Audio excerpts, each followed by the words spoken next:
Well, a very good day to you, ladies and gentlemen. Welcome to another episode of the Candy Talk here on Herman Manyora's YouTube channel. Such a pleasure to have you on board on Kenya's most comprehensive political and public governance analysis show. Of course, this fine morning I'm here with Wakili Willis Otieno, who is a constitutional lawyer and a leadership and governance expert. Wakili, how are you? I'm fine, thank you. Yes. Here we are with you at this particular moment in time. And of course, the last time I remember we had a conversation before the 25th of June, before that historic demonstration that we saw a breach of parliament and all manner of things take place in that particular day. But then, of course, the president conceded to the plea of Kenyans, and we are now asking, because as we talk, people are still planning to go ahead with the protests and demonstrations. Do you think there is reason enough for the young people now to go back to the There's more than enough sufficient reasons for the protests to continue. Okay. I did tell you on this show that after removing the finance bill, we must also remove the brain, the head that came up with those punitive measures. Because that is the brain that has been mistreating Kenyans, misgoverning this country all these years. Okay. The finance bill was just a proposal, it was just now symptomatic of what has been going on. And we are not going to make a step forward as a country if we still maintain that same system. Okay. The system must fall. The entire system. Ruto is just part of the system, but these demonstrations are about re-engineering the country. On this seat, I told you about planned poverty. How the system has been designed to make sure that 60% of our people will always be poor. 30% will be middle class and 10% will be rich. We are putting that system. Kenya must make meaning to all Kenyans. And we must create a system that respects the dignity of every individual. Okay. And every individual has a fair opportunity to self-actualize. We don't want a system where only a few, 10%, are leeching off our money, whereas the bulk majority of Kenyans are living in squalor. Okay. A system where the healthcare system has collapsed, the education system has collapsed, you are reduced to only think about the price of unga, putting ugali in your stomach, just to fill it up.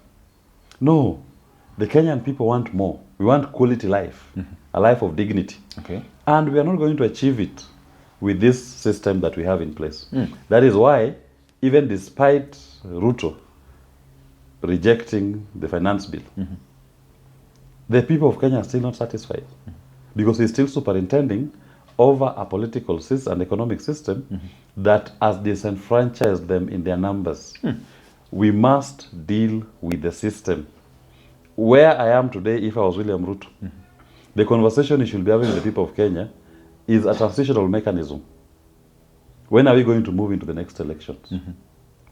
And then the steps towards that election. We agree on a date and the steps to that election. Because one thing you must notice this. Parliament was breached. They refused to listen to the people of Kenya. Okay. The people breached Parliament. They overran Parliament. They occupied it. How do you go back to the same Parliament to represent the people of Kenya? That Parliament has lost the confidence of the people. It cannot be representative of the people of Kenya. Okay. And whatever it does will not have the confidence and the support of the people. So Parliament is down. People have said they are going to occupy State House to have a conversation with William Ruto. He called out the KDF and bolstered security. They've continued abducting people just for merely expressing themselves. Okay. How are you going to trust William Ruto with your leadership when he's superintending over that parliament that you've breached? He is the one leading the executive that is causing you economic pain. The people of Kenya have taken sovereignty in their hands. We are now exercising what is called direct sovereignty. And we will not make any step further until the time that we agree on a new leadership that the people will have an opportunity to donate part of their sovereignty to, to exercise it on their behalf. Anything else, you'll see this stalemate and this impasse continue. So according to you, should we expect a continuation of these demonstrations? I have just told you, we've taken over our sovereignty. The people of Kenya are exercising their sovereignty directly. And direct exercise of sovereignty comes with its own challenges. Because not all of us can speak at the same time. But the only point where all of us can speak at the same time is in a democratic, free and fair election. So for us to overcome this impasse, you must go back to the people to elect their members of parliament, to elect their national executive, to donate that power back to that new group. And that new group that is going to be donated to that power will be performing their functions within the parameters that have been set by the people in the demonstrations. That you are going to exercise power, or you are going to exercise our sovereignty to our benefit, not your benefit. Okay. Because we've demonstrated to you that if you decide to go outside the social contract that we have with you, we will come for you and will remove you. Okay. William Ruto has lost trust of the people. No one believes him. No one trusts him. He's lost the energy of the people. How do you govern in that circumstance? No one will ever believe anything he does. Okay, so let's begin from here. The first contentious issue here was about the finance bill. That one is already down. And the young people are still saying that, look, we have several other demands. Of course, they are talking of restructuring or rather construction of the IBC. Because even if you are talking about the elections, we cannot have them right now as it is. The president is saying, come on, let's reason together. Come on, let's talk. Of course, he's proposed some sort of 100 multi-sectoral working group, 100 members so far. So don't you think that we should perhaps buy this idea and engage the president so that we find a viable solution out of the turmoil that we are in? Okinyi, you're an optimist, but I'll invite you. Government has history. Okay. Go back to the history of government. Tell me that document which a committee has ever come up with that has been implemented. Okay. And I urge the millennials and Gen Zs, reject any overtures from William Ruto to go to any national steering committee of 100 people. Why am I saying so? Yes. He's seeking to buy time. He's seeking to take you through another process that will make you to lower down your guards. You are going to give him time to breathe. When where we are at the moment, the national psyche is for a new conversation. A conversation to uproot this entire system that has been on our necks since independence. Okay. We must remove it. So when you talk about national dialogue of 100 people, how will you arrive at the number of 100? Why did he make the decision? Why did he choose 100? I wonder as well, That is because the problem. he's not given You us see, a viable... The problem is that's the problem. Okay. When William Ruto sat down and said we are going to have a national steering committee of 100 people, why 100? Why not 20? Why not 13? Why not 10? Why 100? Maybe, you see, that maybe is to the problem. accommodate. No. Why not 1,000 then? Why not 1,000,000? Yeah, you can as well go to Twitter space. We do it at 1,000,000. I say this is the problem we have in this country. That someone can sit on his own to arbitrarily make decisions and he wants people to follow. He has lost the trust of the people. Okay. We have no confidence in him. So he cannot be the one to lay down the path to be followed by telling us we'll have 100 people. Who told him we care about 100 people? The instituted religious groups.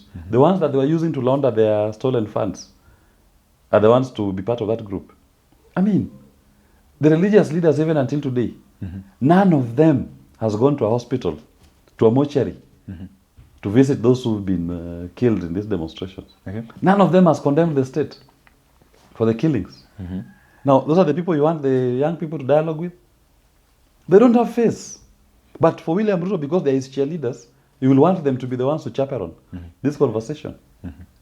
We've not reached a point where William Ruto can determine who sits in a national steering committee. Okay. Where we are, we have taken our sovereignty into our own hands. And we are now exercising direct sovereignty under Article 1. And you must remember, in any political setup, the people are superior to their constitution. The supreme being beyond God is the people. Okay. They are even superior to the constitution. So even when you talk about there is no IEBC, that you cannot have elections, who said? Okay. IEBC exists to serve the people. The constitution exists to serve the people. When the people have taken over their sovereignty and exercising it directly, you should be having a conversation that sees them or facilitates them to donate that sovereignty to an elected group. Okay. Don't tell them about roadblocks. Don't tell them about the constitution. Don't tell them about parliament. What we should be having a conversation on is how do we move back to a process that facilitates the people in donating their sovereignty. But you take the conversation back to the constitution, back to acts of parliament, that parliament must approve the select committee, parliament must approve the nominees to IBC, parliament that refused to listen to the people. And 2 days later was clapping as William Ruto rejects the bill. I mean, let's be serious. You will not make any progress with this parliament. This parliament has been breached. This parliament, where we sit today, it is done. It is done, gone. In fact, if I knew any of the members of parliament, I will advise them, they should start resigning. We should actually be witnessing resignations. If there's any of them who cares about the country Kenya, they should actually be resigning as we speak. So that you push the conversation to how can we quickly overcome this impasse. And this impasse will not be overcome with parliament in office, with Ruto and his executive in office. We will not. That one I can assure you. Okay. So, Wakili, here we are. The NADCO report has not been implemented yet. The president is calling for a 100-member multi-sectoral kind of conversation. You people have said no to that. How best do we then engage the president? That is a question that I'm asking. The engagement that we should have with the president is for him to tell us, I have heard the voice of the people of Kenya. I respect that you've taken over your sovereignty and that you're exercising it directly. My only contribution to you in that conversation is, can we have 6 months or 3 months to plan a transition? Set up a mechanism through which you can have elections. Whoever qualifies, including himself if he so desires, can go back to the people to donate back their sovereignty. Anything outside of that is a waste of time. Okay. Because tell me how William Ruto is going to recover the trust of the people of Kenya. Because he's defined as a liar. That is the definition. He's a liar. There's nothing William Ruto has ever said that has come to pass. He says this and he does the opposite. And in leadership, you cannot lead people through lies. You're exposed. And leadership is about exercising a donated sovereign power. If the sovereign has said, we don't trust you as our representative, okay, how do you continue? Because the presidency is not about William Ruto. It's an institution of the people of Kenya. And the people of Kenya have said, we don't trust you. You refuse to listen to them. You've killed our people. You've abducted our people. You've maimed our people. How do we continue back again with you? Okay. It's not feasible. In fact, if you listen to Rigathi Gachagua's speech, Rigathi Gachagua was saying, I'm not part to any organization. I'm not aware of any security briefings that will warrant me to be in a room to plan for the killing of Kenyans. That is all he was doing. Kenyans need to understand the politics behind what Rigathi Gachagua was saying. I am not part of any of that conversation. And Haji confirmed it by saying, our intelligence briefs are to the president, not the deputy. Okay. So he has removed himself, Rigathi. So he's out of the question. He's out of the question. Whatever killings are going on, I'm not there. It is Ruto and his people who may answer that question. But it is not in doubt that Kenyans have been killed. Okay. There was a night of mayhem in Rongai and Githurai, caused by men in uniform, armed. And you're talking about the deputy president here, Rigathi Gachagua, who is actually part of the government. As much as you're saying that he's out of the blame, He has come out to say, I am not part of that conversation. But it's no one in the government has come out to say, Rigathi, you are lying. This is the meeting you attended, where we planned this. Because one thing you must appreciate, Okinyi, this thing is going to end somewhere on accountability. Don't think that you can kill Kenyans and get away with it. How many are going to kill? 1,000? Okay. Is enough? 10,000? But if And the moment you keep killing Kenyans, and we've been down this road before, you may think you control the courts here. But there are higher institutions where you'll be called to answer. Okay. William Ruto has been a subject of ICC. The former police commissioner, Ibrahim Ali, was Hussein Ali, who was in ICC because of police deaths. So how many are they going to kill before they are called to account? Okay. And if you notice, the first day they killed Rex, it didn't deter or stop people from going back to the streets. Okay. The next time they killed around 23 and still counting people. So the more you are killing, the more people are going to go on the streets. So will you kill all these people? Okay. Or will you say when it gets to 1,000, it is now enough? My advice to anybody in the executive today, the moment you started killing innocent protesters, that route only has one end. And you're better off mitigating before it goes out of hand. Okay. Mitigate by stopping the killings. Mitigate by giving the people another avenue through which they can donate their sovereignty. Okay. If you don't, living, you will live. Living, I can assure you, all these people are going to live. Okay. The only question is, what are the terms? Is it going to be an acrimonious exit? Is it going to be a peacefully negotiated exit? The ball is in their court. They are the ones to define it. Here we are talking about exit, you're talking about the president's resignation. Of course, that is among the demands of the young people here, that the president should actually exit the stage. But if that happens, definitely legally, the deputy president should come in and fill that particular space. You know, when people of Kenya are saying the president resigns, it is not just William Ruto. They are talking of the entire national executive. But you've just told me he's absolved himself of any blame. Yes, the presidency and the cabinet are the ones who caused all this pain. He only absolved himself in relation to the killings. We didn't go to the streets because of the killings. People went to the streets because of governance. Okay? And the entire national executive has been part of that governance. Nobody in that space can seek to continue. Even Wetangula cannot assume the presidency. None of these people in public space can purport to exercise sovereignty on the people of Kenya. That will only be done at an election. Let's accept that fact. The sooner we accept it, the better. We will get here. Either tomorrow or next week but one, but we are going to get there. Getting there, we will get there. So being intransigent will not help you.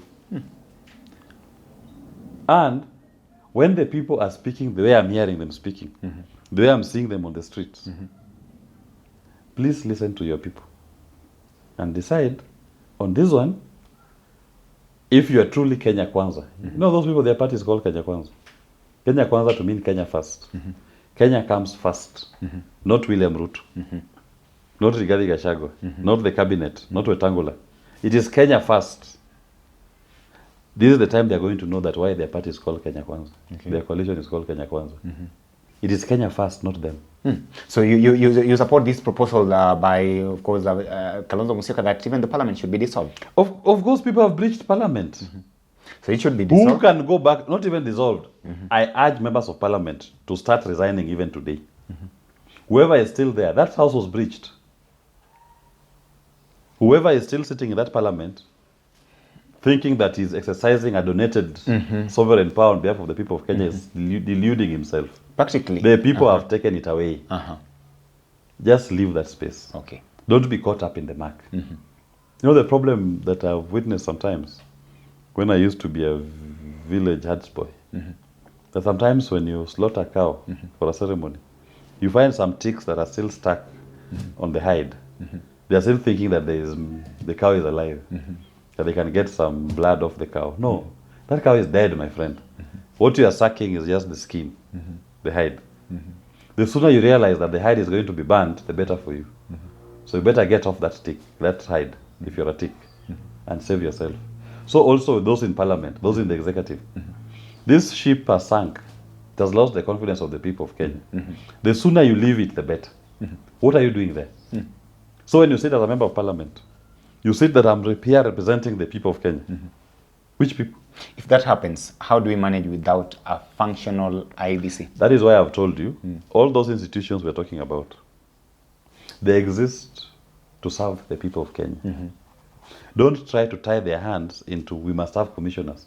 Commissioners are not gods. They're not demigods. They're not superior to the people of Kenya. We have a body there called IBC that is fully staffed as we speak. It has constituency election coordinators and in all constituencies. It has an entire staff running to all the wards in this country. Nothing can stop us from doing elections if we wanted. Nothing. Let me tell you. It is there. Even this year, they've given them almost 4 billion Kenya shillings in the budget. So don't tell us that we don't have a way of conducting elections. We have. IBC is there. Wakili, is the IBC correct in the first place? You know, that's what I'm, see, Okinyi, I want you to understand. You know the challenge you're facing? You're refusing to understand the times. No, I'm trying to look at the... IBC is not the commissioners.